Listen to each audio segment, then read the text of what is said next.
from homeless to successful. Emily Carter was only 10 years old when her life changed forever. She was a happy girl living in Los Angeles with her parents, Carol and David. They were a small family, but they were full of love and joy. Emily's mom helped her with school, while her dad told funny stories and made her laugh.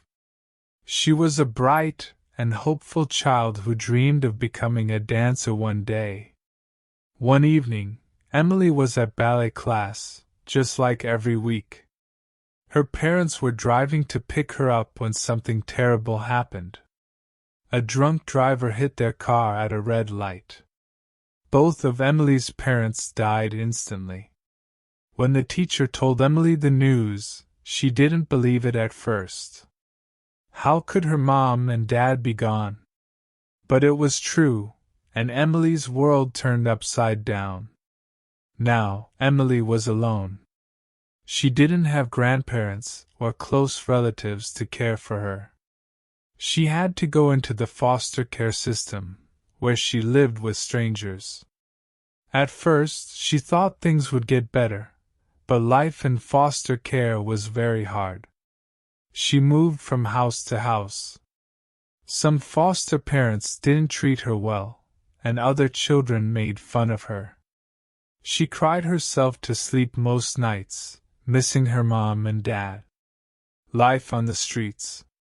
By the time Emily was 12, she couldn't take it anymore. One of her foster homes was especially bad. The foster parents yelled at her all the time, and she felt like nobody cared about her. One night, Emily packed her small backpack and ran away. She thought, "If no one wants me, I'll take care of myself." Living on the streets was scary and lonely. Emily didn't have a home, food, or anyone to help her. She spent her days collecting cans and bottles from trash bins to earn a few dollars. With that money, she bought bread, water, or fruit to eat. At night, she looked for safe places to sleep, under bridges, on benches, or in crowded shelters. But even during these dark times, Emily didn't lose hope. She carried 3 important things in her backpack. The first was a photo of her parents, which reminded her of their love. The second was an old book, Little Women, which her mom gave her as a gift. The third was a small notebook. In the notebook, Emily wrote her dreams and goals. Finding a new path. When Emily was 14, something happened that gave her new hope. She was walking in a park, looking for cans, when she saw a flyer on the ground. It said there were free computer classes at a community center nearby. Emily had never used a computer before, but she thought, "Why not try?"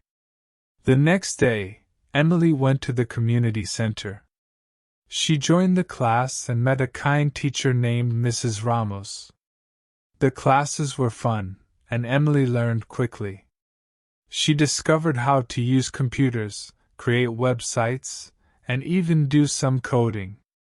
Mrs. Ramos noticed that Emily was very smart and hardworking. After class one day, Mrs. Ramos asked Emily about her life.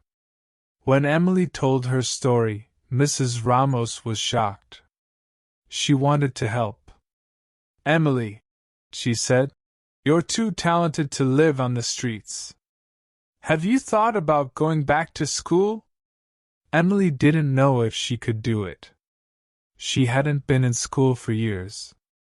But Mrs. Ramos helped her find a special high school for kids like her, students who had missed school because of hard lives.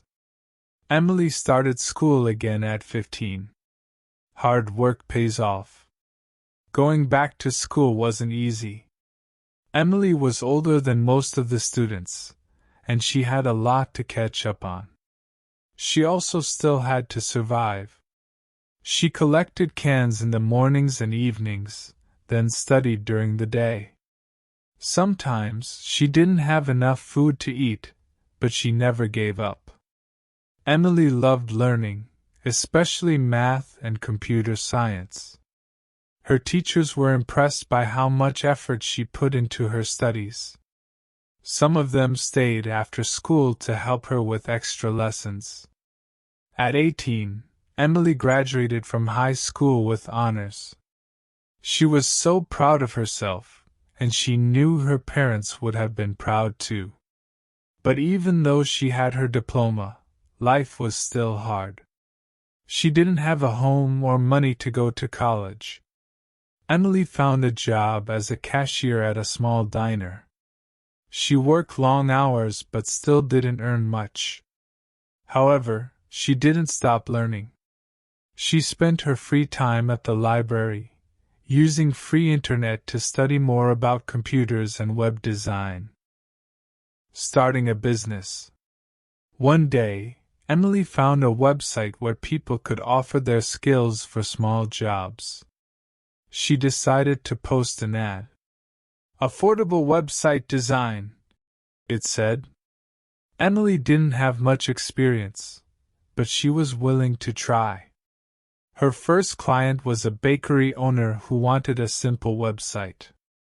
Emily worked for hours, making sure the website looked perfect. When she finished, the owner loved it and paid her $100. It wasn't much money, but for Emily, it was a huge step forward. Word spread about Emily's work. More small businesses started hiring her to build their websites. She charged low prices at first, but she gained experience with every job. Emily worked late at night after her shift at the diner, sometimes staying awake until sunrise to finish projects. After 2 years, Emily had enough clients to quit her job at the diner. She started her own business and named it Carter Creations, in honor of her parents. At first, it was just her, working from her tiny apartment. But as her reputation grew, she began to earn more money. Facing challenges. Emily's journey wasn't always smooth. In the beginning, she faced many problems. Some clients didn't pay her, and others asked for more work than they had agreed to. There were also months when she didn't have enough clients to cover her rent. But Emily didn't give up. She taught herself how to advertise her services on social media. She also learned how to find bigger clients who could pay more. Slowly, her business began to grow. When Emily was 25, she got her first big contract. A tech company hired her to design their website, and they paid her $10,000. It was more money than she had ever seen in her life. This project helped her business grow even more. Emily hired a small team of workers to help her with bigger projects. By the time she was 30, Carter Creations was one of the best web design companies in Los Angeles. Emily had an office, a team of employees, and more clients than she could count. Giving back. Even though Emily was now rich and successful, she never forgot her difficult past. She wanted to help other kids like her, kids who were homeless or living in foster care. Emily started a charity called Carter's Pathways. The charity helped homeless and foster kids learn skills like coding, web design, and business. Emily also visited schools and community centers to share her story. She wanted to show young people that it was possible to succeed, no matter how hard life seemed. One of her favorite places to visit was the community center where she had taken her first computer class. She became a volunteer teacher there, just like Mrs. Ramos had been for her. A life of purpose. Emily's story became an inspiration to people everywhere. She proved that with hard work, hope, and kindness, It's possible to rise above even the toughest challenges. In her speeches, Emily often said, "I lost everything when I was 10 years old, but I never stopped dreaming. If I can do it, you can too." Thank you so much for watching this story. If it touched your heart, please give this video a thumbs up and share it with someone who might need a little hope today. Remember, even the smallest acts of kindness can make a big difference in someone's life. Don't forget to subscribe to our channel for more inspiring stories like this one, and hit the notification bell so you never miss an update. We appreciate your support, and together, let's spread kindness and positivity to the world. Take care, and we'll see you in the next video.